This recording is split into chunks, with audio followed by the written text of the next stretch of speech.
We are live. Hello, everyone. Welcome to another episode of Darian Talks UTSA. UTSA is finally back in the winners column. We're still undefeated at home at the Dome. UTSA defeats FAU 38-24. Lots to unpack. Lots happened throughout the game. Um, yeah, let's just jump right into it. I am probably not gonna go as long as I normally do. I don't know how many people. I'm sure there's a lot of people driving home from the game, so our audience today on the chat may not be as packed as it typically is. But yeah, get your comments in. I'm probably gonna go in half an hour. Make sure you guys, as soon as you get on, like and subscribe to the channel. That would be super helpful. Lots to unpack, as I said. I'm going to go through some of the comments we have to get us started. I have a couple of thoughts that I want to go through on the game, and then we'll go from there and we'll see how many folks show up and we'll see how many people participate and share their thoughts in the comment section. So, anyway, with that out of the way, like, subscribe, all of that. Let's jump into the game. So, I'll start with some of the questions. I have a lot to say about the game. I did a halftime show where I said some of it, so I don't necessarily think I'll regurgitate everything I said on there. But we'll go from there, and we'll go as long, um, and we'll just see. We'll see who shows up and who doesn't. Caleb says, "How did the UTSA move forward with so many injuries?" Listen, at the end of the day, there's nothing you can do about the injuries, right? It's saying, like, I'm not, when I say it's an excuse, it's not me trying to like dismiss the injuries or not acknowledge that there are injuries and acknowledge that they are uh, obviously a challenge for the team to overcome, right? That's not my point for talking about injuries or whatever, or saying like the injuries are I don't want to spin this. I'm not trying to dismiss them. I'll just say that. At the end of the day, though, whenever you have a game on Saturday, those injuries mean nothing because you do have to put a team out there that's going to put in the shift and play for your school, for your program. So that's one of the reasons you recruit, right? You recruit depth, you recruit talent, you recruit more than just the starting guys that are out there that are in your rotation that you want. You also recruit depth and you recruit guys who are coming up. And guys are always itching and waiting for opportunities and want opportunities to go in and show that they, show why you gave them a scholarship, show why you recruited them, right? And yes, some guys aren't going to be ready. Some guys are going to be young and wet behind the ears. Some guys aren't going to be as disciplined. However, you do expect those guys to exude an amount of talent that would represent why they were given a scholarship. So, what I say to that is you got to get those guys prepared. You recruited those guys for a reason. Those guys are on scholarship for a reason. So, with that, you have to get those guys ready to go out and win a football game. Yeah, it's unfortunate. It sucks. It puts us in a bad position. But guess what? We won with all those guys not playing. Right? Some of those guys that are on that injury report are, I would just say, some of those guys who were on their injury report um could be suspended from what happened after the Rice game. I'll just put it that way. I'll put it that way. Um, yeah, I know nothing came out and can't be confirmed and all of that, but just based on what I'm hearing, some of those guys could have been suspended from the Rice game. But anyway, we won a game today against a team that, if we didn't show up to play, and listen, we did everything that we did everything we could to give them the game, didn't we? We did everything we could to give them the game. And I think that we still found a way to win with the guys that we had, and we had a whole bunch of guys missing. So next man stepped up to the plate, and they put in the shift, and they did what they needed to do, and there we go. So Sort of what I have to say about the injuries, man. Like injuries are going to happen as part of the game. That's why you recruit the way you recruit. You're supposed to have multiple guys that can come in and put in the shift for you, and it's a next man up situation. You hear that in every single sport, whether that's football, basketball, baseball, soccer, whatever you call it. It's a next man up situation whenever you have injuries. So that's going to be the same thing that UTSA is going to have to do. Um, but what you can't do is use it as a crutch. You can't. You not during the season. You can't use it as a crutch, and you can't use it as an excuse for all of your problems.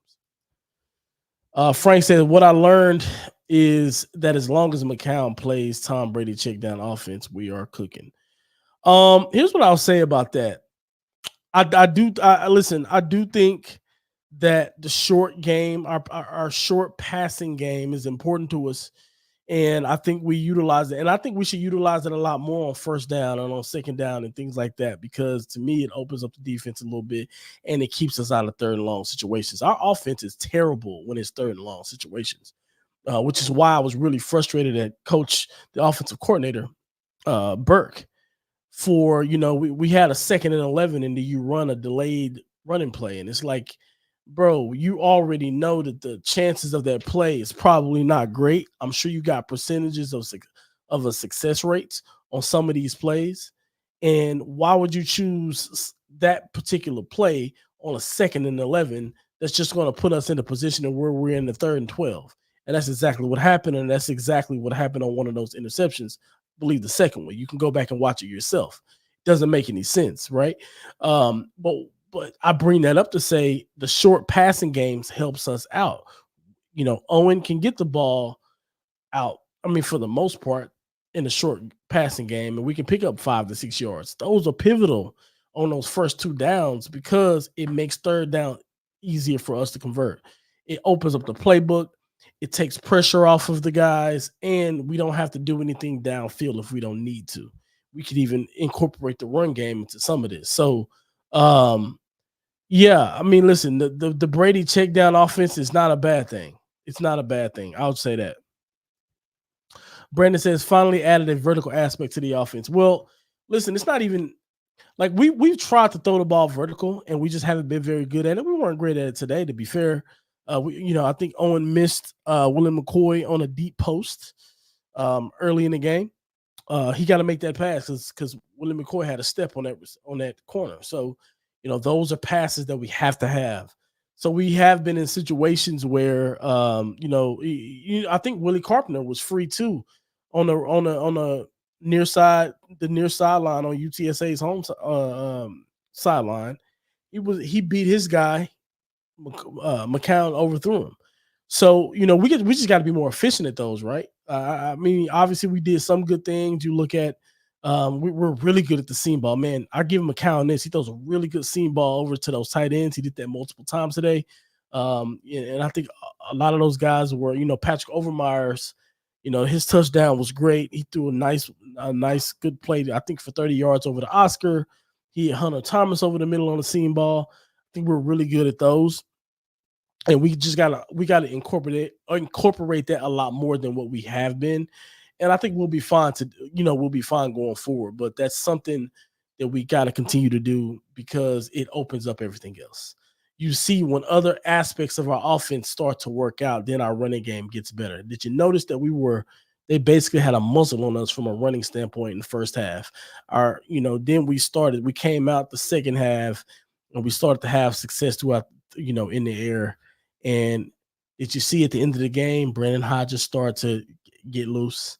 The guys start to get loose in the running game. Robert Henry started to get loose. You know why? It's because they can't cheat as much as they do because they are worried about that pass. That defense coordinator has now, fearful of like, yeah, well, I can't do X, Y, Z. I can't cheat the safeties up because, if I do so and they're not able to help some of our receivers, we could be in deep trouble, right? So that's what I mean. We have to continue to spread the ball out, get the ball downfield, push the ball downfield whenever we can, take advantage of matchups whenever we get them, and execute on those. When we execute on those, it will open up the run game, and it will help out our offensive line, our running backs, and everybody else. So that's what I mean. This whole thing is it's a team. The whole thing is a team objective. We all, as a team, or UTSA all as a team has to be firing on all cylinders for the offense to work, you know? So anyway, I think the vertical aspect of the game, we just got to keep getting better at that. We got to keep getting better at that. And we got to keep doing the thing. Frank says good attendance. If we clean up our offense, we will put up a fight against Memphis. Good attendance. What was the numbers on the attendance? Did JJ tweet it? It looked terrible from TV. I'll be honest. It did not look great. I want to see what the official attendance numbers were. They did not look great. Yes, I have a margarita because UTSA won today. Really happy about that. All right. Announced attendance was 20,000. 20,802. I think that's the lowest attendance of the year on homecoming. It's unfortunate. I don't think that's. Oh, okay. Oh gosh. Jesus Christ. Sorry.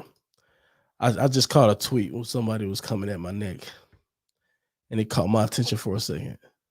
People get real bitter and people love to say I'm not a UTSA fan. I don't understand that one. That one's wild to me. That makes no sense. You can call me a lot of things, but you can't say I'm not rooting for UTSA or not a UTSA fan because I'm calling out the OC. Anyway, next comment, but Burke on OC. I don't know if we can. Yeah, I don't listen, we put up 38 points today. This was the most points we put up all season, to be fair. I think a lot of that had to do with Owen McCown and just our offense executing as players. Listen, Owen has some really, really bad stretches of play. I want to be very clear about that. I want to acknowledge that. What I will say, though, is he has some very, very promising and positive periods of play that I think outweighed his poor play, some of the poor plays he had. I think that's important. Listen, he's our quarterback for the season. So, I'm going to get behind that in itself. But I think today, especially early in the game, I feel like one thing that I noticed was some of these timing routes, he was throwing them on time. Oh, he was actually throwing them a little early, but I can tell it was something they worked on. So we've been talking about how late they've been. It's something that we can see off, on the ESPN feed easy, right? I mean, that's that first pick he threw. He was a late pass, but I'm talking about some of the specific timing routes, the out routes over to William McCoy they weren't able to connect. And you see Owen got it out quick, right? There was no wait. There was no even look to see if the guy was open. He just boom on time, throw the ball. I think that's huge because that is them adjusting to what they've seen on film. And they're sort of acknowledging that, like, yeah, we've been late on these. We got to do better. We just got to do better. Um, and I'm happy to see that. I'm happy to see that. And to me, that shows that, we haven't, or Coach Traylor hasn't lost the players. They're still trying to better themselves. They're still putting in the shift, and they're going to improve. And I think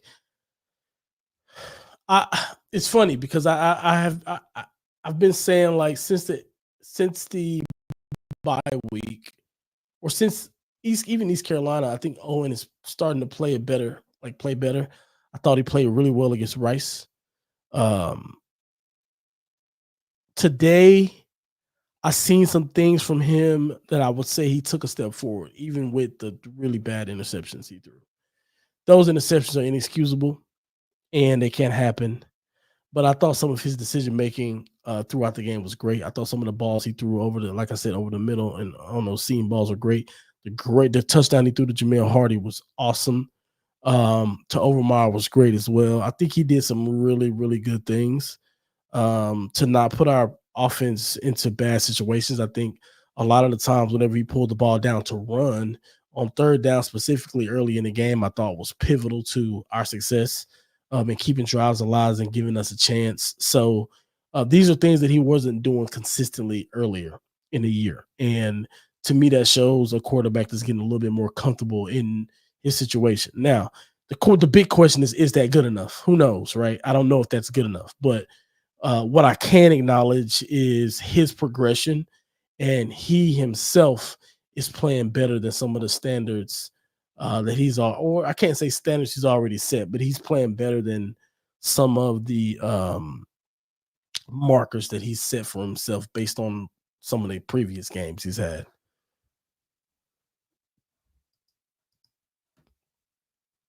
Doza says this W should bring a lot of confidence to the bench going forward. It should bring a lot of confidence, yeah, because a lot of those guys got an opportunity to play that don't get to play a lot, and they did well. They went out there and won a game. They that wasn't an easy game to win, especially with some of the issues that we had going forward and how we shot ourselves in the foot quite a bit. Yeah, those guys should definitely feel a little good about themselves, and hopefully it gives Traylor a little bit of just confidence and trust in his guys who are 3-4 deep down in the depth chart. You know, one thing that that I've always sort of been bothered by is not bothered by. Bothered is the wrong word, but I feel like one of the things that always sticks out to me is when players don't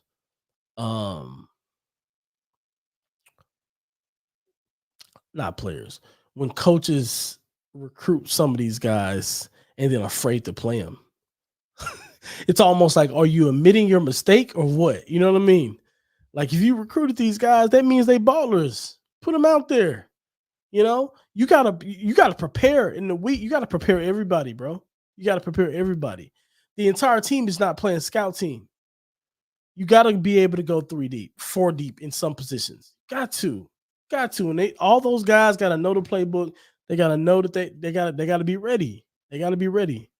So yes, anyway, I'm going on a little soapbox about that, but like, yeah, the bench the deeper guys should be on a high horse right now. Mike says not gonna watch my UTSA shirt since we're on a win streak. Superstitious. I feel you. I feel you. Don't watch it, bro. Don't watch it. Brandon says the threat of a vertical offense opens up the field when everything is a screen or inside run. It's another part the defense doesn't have to worry about. Yeah, I don't disagree. Yeah, the vertical threat opens up everything. I think it's a collection of pieces and a collection of threats that we have is what can open up our offense and make us as dynamic as we've been in the past. So it's important to get our vertical game going because it does help us with screen game. It helps us with run games, short passing games, and intermediate passing games. So, yeah, I think that's important. Mike says, interesting how we narrowed our running back rotation to open it up the offense. Did we? I feel like I've seen a lot of running backs still. Well, let me check it out. So from a running back standpoint, I don't think we narrowed. Brandon Ha had 9, Robert had 16, Kavorian had 3. Okay, yeah, Kavorian's pretty much fallen out. Kavorian had 3 carries. One of y'all's favorite players is calling me right now. I don't know if y'all can see it. That's Evans Okacha. He wants to play FIFA. Anyway, yeah, I mean, we did shorten it up. Yeah, Brandon Ha, Robert Henry, I like it. I think Brandon Ha is our best running back. Straight up. I love Robert Henry. Brandon Ha looks like he's a stud. That dude is good. We hit a home run with that guy. You understand? That dude should be our number 1 running back going into next season. 100%. 100%. I would say this about Will Henderson. I see he has 2 carries. I want to see him get the ball differently. Give him the ball like if you bring him in, like the plays I feel like are pretty obvious. You got him jet sweep, and then they like to run the play where they pull 2 across because I know what they want to do. They want to get him a lane so he can showcase his speed. That dude played running back in high school. Let him give him some running back plays. Now I think some of that has to do with I think he's a little light. You can just tell by the way he's getting the way he takes tackles. Like when he gets hit, he gets hit. So yeah, I think he's 5'10", 180 is what they got him listed. So if he's probably around there, he's a little light for college football right now. So I guess I understand it to a degree. But I like to see him in between the tackles because a lot of the times, if that's blocked well, he can get a lane from that. He might have one person to beat, and then you can see his speed. If you try to do these design plays to get him there every single time he's touched the ball, it's just too predictable whenever he gets in the game, right? Because teams are going to key in on that and they're going to make sure they position themselves in a way to where they're prepared for, hey, when 27 gets in the game, this is what we're going to see. Um, so yeah. But yeah, Brandon Hyde to me, top shelf. Top shelf. Doza says for a young quarterback, I think Owen is progressing well. Mistakes are respected. Just got to be a little earlier on the deep routes. I think he's progressing okay. There's still limitations to his game that I think that would hold the team back from winning conference championships. But I also won't deny the fact that he's looked a lot better over these last 3 games. And like although he had those 2 really, really bad interceptions and he had some really inaccurate passes today too, he has he looks a lot more comfortable. I think that much, anyone who's denying that is crazy to me. It's crazy. Got to talk that fade to Harden. What a throw. What a catch. Yes, absolutely, Brandon. Absolutely. Beautiful catch by catch radius is a big deal, bro. Catch radius is a big deal. Guys got to be able to adjust their bodies in midair to be able to make these tough catches. And I think Owen put the ball exactly where we needed to. And I'm really happy with what he was able to do with the catch. I'm talking about Hardy. That was awesome. That was awesome. And we need more of that. We need more of that threat. And I like to see Hardy play more. Man, he had a couple of good plays. Yeah, like if this has opened up an opportunity for him to get more targets, let's get him more targets. Like we throw every deep. I mean, respect to McCoy, but he had another ball that he dropped right in his hands. That was a deep ball today, right? So like, let's look at some of that to Hardy. Why not? He's coming. He's proven that he can come in and make plays. Why not? Let's give him an opportunity. Marcus says Owen McCown is going to be a goated senior. I think NIL is going to keep hitting us until we get more alumni. Does the UTSA merger with UT Health impact NIL? I don't think it's going to impact it as much as people want to make it seem. I mean, I think it will have some positive aspects to it, but I don't think we're going to get the fruits of those labor. I don't think we're going to get the fruits of that next year or the year after next. I think it'll take some time for us to really realize the benefit. That's my thought. Also, shout out myself. Oh, shout out myself. Okay, Marcus. Shout out to Marcus, y'all. He says one of the last graduation classes of UTSA before it becomes UTSA. Shout out to you. Shout out to you. My wife got one of her degrees at UTSA as well. So there's UTSA in this house too. Let's see. Thought Owen played good minus the 2 picks. He stared down his receivers too much. Fumble wasn't his fault. Terrible play calling. Yeah, that fumble was not his fault. I didn't even acknowledge that as a McCown issue. That's our OC being too cute. Insane. It's funny. These things are predictable. I said this before the season. I hope it used to be with reverses, but I said we get into a situation in games where as soon as we cross the 50, our OC feels like we must call a trick play. Regardless of what's happening, we must call a trick play on second down every time. This was a 2nd and 7, ended up a touchdown. Joke. Yeah, I said it on Twitter and I'm gonna say it here too. Bro, I'm not trying to hear none of that subtweeting.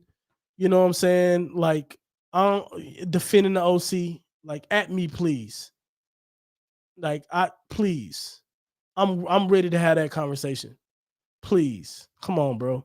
Like, I'm not on the players. This is not me going in on any of the players. I think our players executed well enough today to where we should be fine. But I when you look at how big that call was, we did this trick play, and you got to understand. Like, here's the problem with the trick play. I'm gonna break it down to y'all because I'm gonna tell you why it frustrated me. We have had an issue executing regular plays as it is. We just have had an issue. We have started to do that a little better. And we are at a point in the game though where we can blow the game open because we're up 7 points and we're moving the ball to potentially put us up, 2 possessions. You don't practice those trick plays much during a week or during your football year. A couple times, but not as much as you practice your bread and butter plays. Considering that point in the game, and we're in the second half already, what sense does it make to call that there? No sense at all. No sense at all. And then people want to, I want to defend my OC or I want to defend. Come on, bro. Come on, man. Come on. Come on. And then people want to say I'm anti UTSA because I think I don't think very highly of our play calls on offense. Miss me with that, bro. Miss me with that. Miss me with that. I know ball. Period. Period. So all the people who wants to sit down and let's talk ball then. Whoever it is. You can come on the show anytime. Come talk ball with me and explain that to me. Please. Jesus Christ. Barnes looks to be the fourth running back still. I ain't mad about that. Also, the freshmen that played on the wide receiver and running back. Absolutely. Shout out to It's Rab. It's Rab caught some heat. It's Rab been catching heat like I've been catching heat.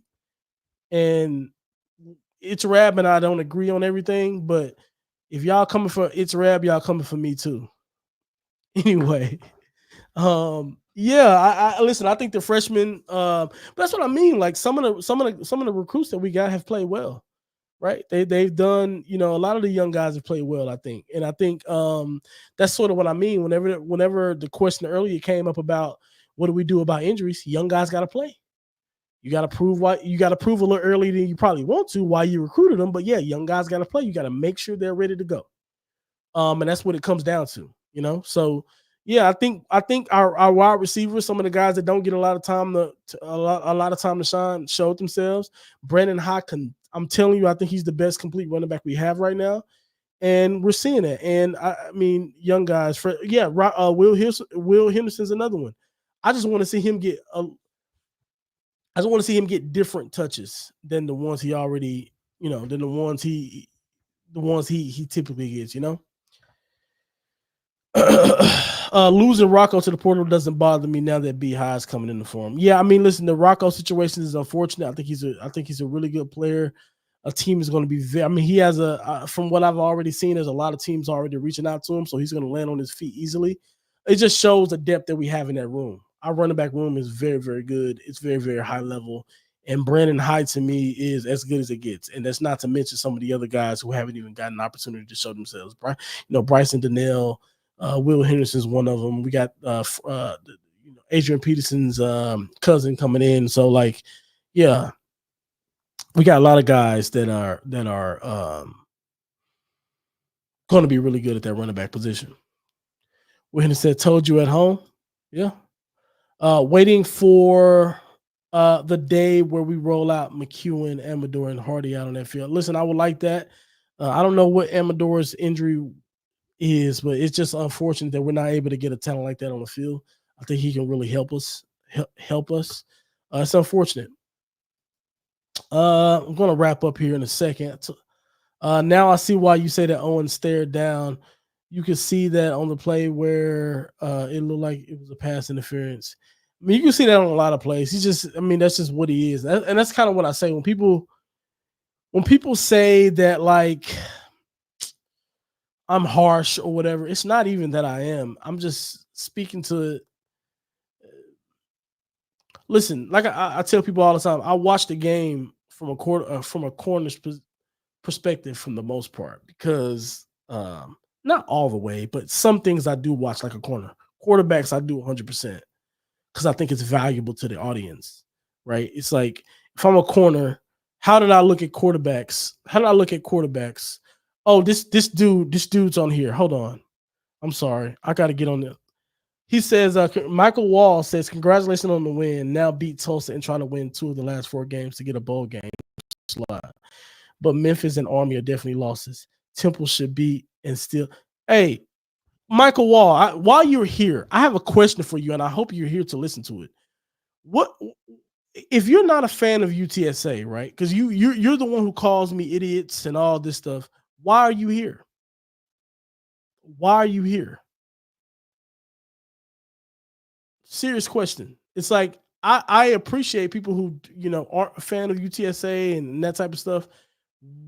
Like if you want to just throw insults, although you're not throwing an insult here, it's just a backhanded compliment. Why are you here?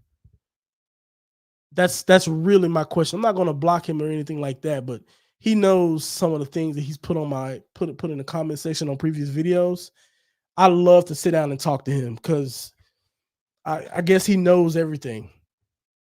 And I ain't gonna let that slide. So you just come in here and conveniently wants to put in a message. Why are you here? Anyway, last few. Kevin Box says teams seem to pull together after JT got hurt. Yeah, bro. Unfortunate. I really hope that he's all right. I really hope that he's all right. Jay says a lot of young guys played well today. Absolutely. Talked about that before. Israel says we're a step ahead out here. Shout out to Israel, man. That's my guy. Jake says shout out to Vic, 31, and Devon Martin. Both played well. So I'm saying a lot of guys who don't typically show up for the runners are able to show up for the runners. Happy about that. Angela says, what about JT Clark? I hope he's okay, but I'm not going to lie, Angela, that looked bad. It looked bad. Whenever he got hit and he got up, you could see that he was not stable. It looked like he hyperextended his knee multiple times, at least based on the camera view that we've seen as he got up to walk. Really, really unfortunate situation. I feel for the guy. Like I said, man, whoever I've heard things about his, I don't want to disclose I don't want to disclose a lot of what I said because that's not my story to tell. But I've just heard stories about his surgery situation. That's what I've heard. I've heard a lot of stories about his surgery situation and how there's just a lot of unfortunate things that's happened with that. So I really, really, really, really, really, really hope the best for him. Prayers up to JT Clark, man. Regardless if he gets to play another down for UTSA, you just want somebody like that to be able to walk around and not be in pain every day. Just to be able to do normal things. It is not, and people who hadn't played the game, especially at this level, don't really understand the toll it takes on your body and how much, it can impact your day-to-day life. And that's what I worry about with JT Clark. I played corner. I wasn't a heavy hitter. I wasn't taking hits all the time. My fingers are jammed. Some of them are jammed like a permanent jam. Both of my shoulders are wrecked. I struggle sleeping every day because I sleep on my left shoulder well. My right shoulder's a joke, by the way. I can't sleep on my right shoulder. Just painful, right? And I feel very fortunate because some of my friends, some of my peers have way worse injuries than I do, and they're dealing with way more in their day-to-day life. So when you see somebody like JT Clark going through what he's going through, I don't care about the on the field stuff. I want him to be okay to enjoy normal life. That's, to me, is what's the most important. No, man, I'm class of 23, ride or die with this team. Absolutely. We saw it. Shout out to Angela. Michael Wall comes back to because several of your followers have thrown shade first. I wasn't throwing a backhand compliment. I have issues with those. Those are not realistic. Anytime you want to go, let me know. I am 90 to 95%. This is just arrogant. This is arrogant. Listen to this. I am 90 to 95% right. Or I'm right 90 to 95% of the time. That's arrogant, bro. Like, I want you to read your comment out loud and tell me that wasn't a backhanded compliment. Considering what you said before, I have issues with those that are not realistic. I'm cool with all of your issues. In fact, I want to be very clear about something. I'm cool with all of your issues. I'm cool with you calling out UTSA fans for anything. I just respectfully ask you to not insult me or any of the folks in here. We don't. That's not what I don't want to block anybody from being in the community. I don't want to do that. Even if you are against UTSA or supporting the team, cool. Just don't send the insults. On my last video, you sent the insults. You called me or whoever an idiot. Just don't do that. That's all. That's my only beef. It's my only beef. He says you were all boasting at 10-2 or such in last season, and this season that is not realistic. Okay, I said 8-4, 8-4, or 9-3 in year one, and 8-4 or 6-6, but at worst 5-6 in year two. I don't know. Yeah, I'm not gonna get into all of that because I don't know what years you're talking about. Are you talking about like year 1 and 2? Listen to this. You are all the arrogant. You are the ones arrogant with saying the garbage you guys said. Don't be insulting me first. Okay. Anyway, guys, we're gonna we're gonna leave it there. Shout out to UTSA for winning today. Shout out to you guys for participating. I went a little longer than I wanted to, but yeah. Back same time Wednesday. Yeah, come and check us out. Who we got next week? Is it Memphis? Is it Memphis week? We got Memphis. What did Memphis do? You know what?